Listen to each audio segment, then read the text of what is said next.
सात संगत जी प्यार से कहना धैर्य निरंकार जी।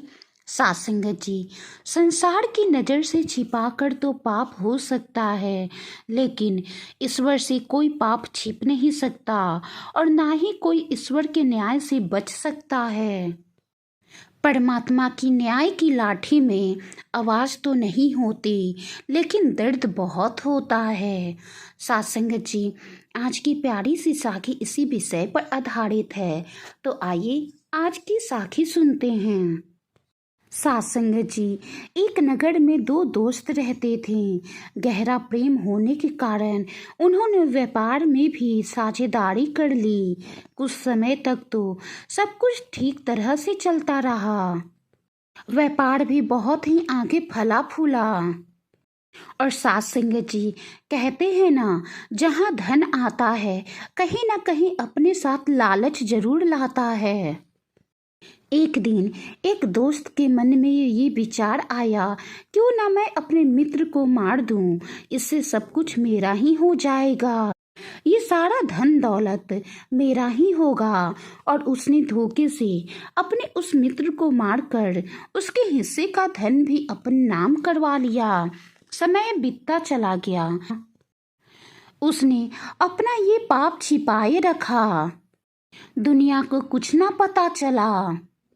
लेकिन सात संगत जी, ईश्वर के कैमरे में सब डाउनलोड हो जाता है और उसका ये पाप भी ईश्वर के कैमरे में कैद हो गया। सात संगत जी, कुछ समय के बाद उसके घर एक पुत्र ने जन्म लिया। वो बहुत ही खुश हुआ, लेकिन उसकी ये खुशी अधिक देर तक ना रह सकी। उसका पुत्र बीमार रहने लगा। तरह तरह के इलाज करवाने पर भी कोई अंतर ना पड़ा। अब वो व्यक्ति बेटे के बीमारी के कारण अंदर से टूट गया। उसकी इकलौती संतान के बचने की कोई आशा ना थी। उसका मन काम में भी ना लगता। उधर इलाज करवा करवा कर उसका धन भी कम होने लगा और वो धीरे धीरे कंगाल होने लगा।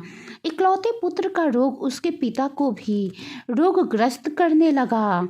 एक दिन जब उसके पुत्र का अंतिम समय पास आया, तो उसने अपने पिता को बुलाकर कहा, अब आप पूरी तरह से कंगाल हो चुके हैं, मेरा बदला पूरा हो चुका है। अपने बेटे की ऐसी बात सुनकर उसने हैरान होकर अपने बेटे से पूछा, तुम ये क्या कह रहे हो? कौन सा बदला? मैंने तो तुम्हें बहुत प्यार से पाला है। तुम्हारी परवरिश में मैंने कोई कमी नहीं रखी। तुम्हारी हर इच्छाओं को मैंने पूरा किया और तुम्हारे इलाज के लिए भी सब कुछ बेच डाला। तुम ये क्या कह रहे हो? तब उस व्यक्ति का पुत्र बोला, मैं आपका वही मित्र हूँ जिसे आपने दौलत की लालच में आकर धोखे से मार डाला था, मेरा सब कुछ छीन लिया था और मैं अपना वो बदला लेने ही आपके घर में आया था। अब मेरा काम पूरा हुआ और मैं जा रहा हूँ आपको बर्बाद करके। ऐसे कहने पर उस बच्चे की मौत हो गई। वो व्यक्ति दंग रह गया। उसके दिल दिमाग पर गहरा सदमा पहुंचा। बहुत देर लगी उस व्यक्ति को समझने में कि जैसी करनी वैसी भरनी। मैंने जो किया था उसकी सजा आज मुझे भुगतना पड़ रहा है। उस व्यक्ति को ये एहसास हो गया कि उसने अपने किए हुए पाप को पूरी दुनिया से छिपा कर रखा, लेकिन वो पाप तो परमात्मा के कैमरों में कैद हो गया और जिसका न्याय अब जाकर हुआ है। सात संगत जी, ये अटल सच्चाई है कि संसार की नज़र से छिपाकर तो पाप हो सकता है, लेकिन ईश्वर से कोई पाप छिप नहीं सकता और ना ही कोई ईश्वर के न्याय से बच सकता है। अगर हमें ईश्वर का भय है और ये बात समझ में आ गई है कि दुख देने से दुख ही मिलता है, तो हम कभी गलत काम नहीं करेंगे, किसी की बद्दुआ नहीं लेंगे, क्योंकि ये बहुत ही कष्टकारी होता है। जहाँ तक हो सके दूसरों से आशीर्वाद और शुभ कामनाएं ही लें। जो भी बोले सोच समझकर बोले कि आपके ये बोल कहीं सच हो गए तो क्या होगा।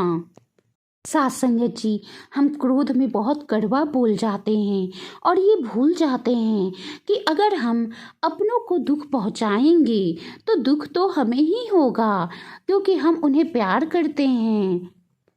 सासंगत जी, कोई भी व्यक्ति किसी से धोखे की उम्मीद नहीं करता, लेकिन स्वयं दूसरों को धोखा देता है, किसी का दिल दुखाता है और बदले में उनसे बद्दुआएं लेता है।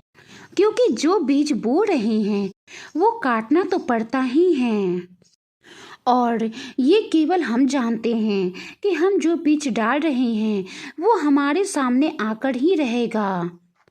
साथ संगत जी, जो भी कर्म करे इतना ध्यान रखें, संसार हमें देख रहा है या नहीं देख रहा है, लेकिन ईश्वर हमें जरूर देख रहा है। ईश्वर के कैमरे में सब कैद हो रहा है और उसका न्याय एक ना एक दिन जरूर होगा, जो हमारे सामने आकर रहेगा।